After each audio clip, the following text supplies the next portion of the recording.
A suspended professor retreats to a strange lakeside community to finish his research into the nature of hell itself, unaware he's actually being groomed to hand over his own daughter. We open with a girl lying in the dirt before getting up to keep walking, briefly revealing a strange, one-eyed mask on her head before the story jumps back to introduce us to a nameless professor living alone in a trailer, tracking virus death tolls on his laptop, studying the electromagnetic spectrum, and concluding that just because something can't be seen doesn't mean it isn't real. All while reading up on schizophrenia on the side. Heading outside, the professor bikes past a perpetually frustrated man cutting plants who won't speak to him, then encounters two young girls who ask about his daughter Gabby, promising to bring her along next time. He then visits an oddly dressed man sitting in a boat with a tortoise resting on him, silently handing over money he apparently owes back home. He watches his sleeping daughter before settling onto the couch with his notebook, where his girlfriend Abby joins him, curious about his secretive research. He admits he worries she'll think he's crazy if he explains it, and as she kisses him and he drifts off, she takes the opportunity to peek through his notes herself. Later, Gabby runs to her father in tears over a nightmare monster, and he reassures her that she controls her own dreams, telling her to warn the monster that he'll handle it personally if it returns elsewhere. Abby mentions the faculty called checking on him, prompting the professor to muse about how little of reality humans can actually perceive, wondering aloud what it might be like to see sound itself. We rely on our senses, what we perceive with our senses. Leaving Abby simply concluding he's ahead of his time. You are ahead of our time. I know that. The next day, the professor rides again with the silent boatman who falls asleep mid-conversation. Back in his trailer, he writes extensively about how society manufactures fear, uselessness, idleness, isolation. The same two girls stop by asking for Gabby again, and shortly after, he receives a video call from a senior professor scolding him for missing calls the previous day. It's revealed he was suspended from the university and that his wife has passed away, delivered almost in passing. She is dead, Professor.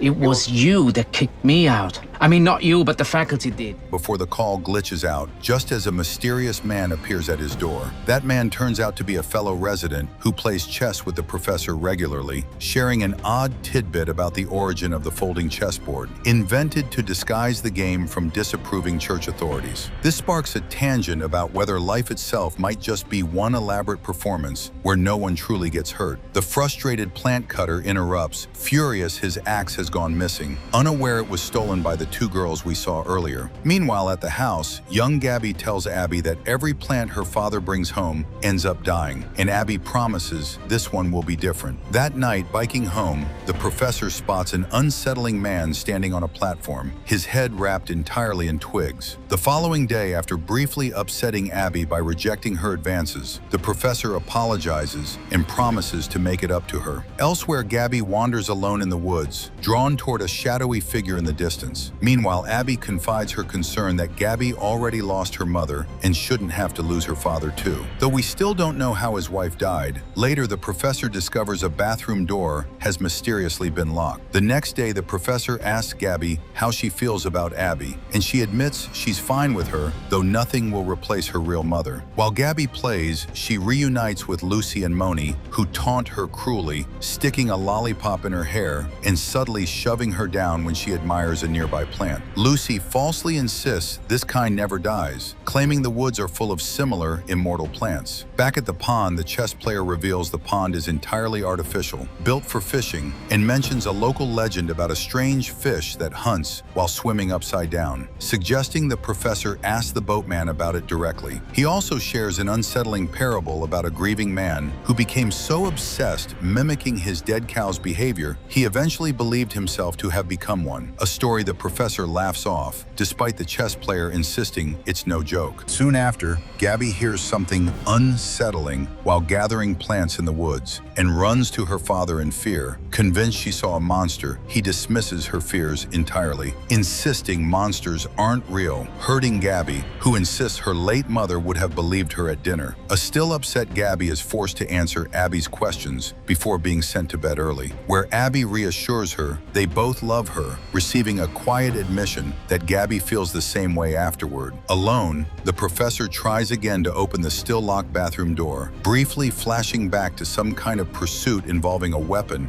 and someone lying motionless, partially submerged in water. The next day, a young girl named Moni tells the professor he seems different lately, admitting she's noticed his distraction and reveals he's actually employed as the pond's keeper. She also confesses to secretly stealing her sister's favorite doll out of resentment. I have stolen her favorite doll. Back in his trailer, the professor tells his senior colleague he now sees deliberate symbols everywhere, convinced the world is structured around circles, with himself at their center, and that his late wife's death is what sent him searching for these answers. A knock at the door reveals the twig-covered man standing at a distance, silently staring before the professor shuts the door on him. Meanwhile, the senior professor calls Abby directly, worried and asking whether the professor has mentioned the circles to her, urging her to check on him. Back at the house, Abby leaves for the university, leaving Gabby home alone. Outside, the professor stumbles upon the two girls violently fighting, one about to strike the other with a plank of wood,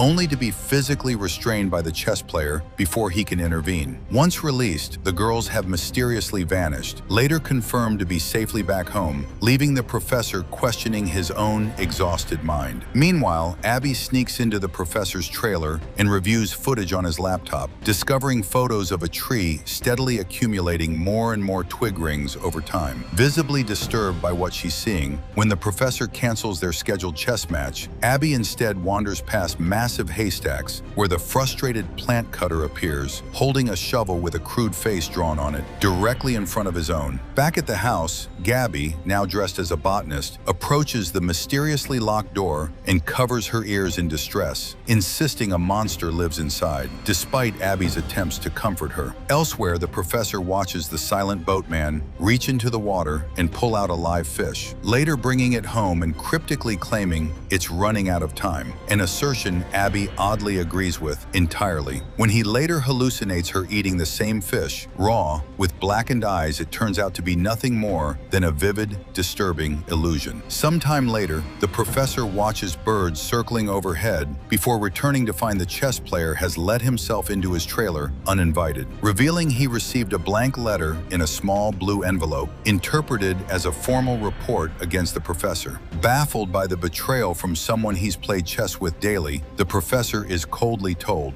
perhaps he shouldn't be playing games during work hours. When he refuses to leave his own trailer, the chess player's demeanor turns openly threatening, locking himself inside instead. Searching his notebook for clarity, the professor watches the frustrated man hammering wood nearby, grabbing a tool for himself. Under his uneasy, prolonged stare, back at his trailer, he uses that same tool to finally force open the locked bathroom door, retrieving important papers, just as another video call comes in. He insists everything is finally clear, that circles are converging toward their shared center, and that his wife's death wasn't caused by any ordinary tragedy, but by the fact they're already living in hell itself, offering this as proof. After sharing his research and revealing he's just been officially reported, expecting authorities to arrive any moment, his tone spirals into furious accusations that everyone around him has gone completely insane. He clarifies his theory of hell not violence or hatred, but a fundamental lack of self-control, believing understanding this is humanity's only hope. His senior colleague dismisses him as always believing himself superior, then shares his own bizarre experience, a song heard in a dream, confirming the professor's theory that the end is near.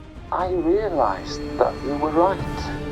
Warning him never to wake a certain sleeping figure, since doing so would erase them all entirely. Speaking of a person who dreams the world into existence, just as the world dreams him back, his tone shifts from academic to prophetic before he opens a door and steps through it, leaving the professor shaken, while the two girls watch through his window with unsettling smiles. Back home, Abby is found pouring water from a kettle onto the table, with her head resting against it. Another inexplicably strange moment the professor rushes outside on his bike, passing the two girls spinning in circles while chanting the exact warning his colleague gave about not waking the dreamer, massive symbols forming in the sand beside them. Arriving home, he finds every plant in Gabby's room has withered completely and finally opens the long-locked bathroom door to find, inexplicably, a duck in the toilet and a baby goat waiting beside it, searching outside for his daughter. The professor discovers an abandoned chessboard with a single fallen king piece and follows a trail leading to all three girls, Gabby included,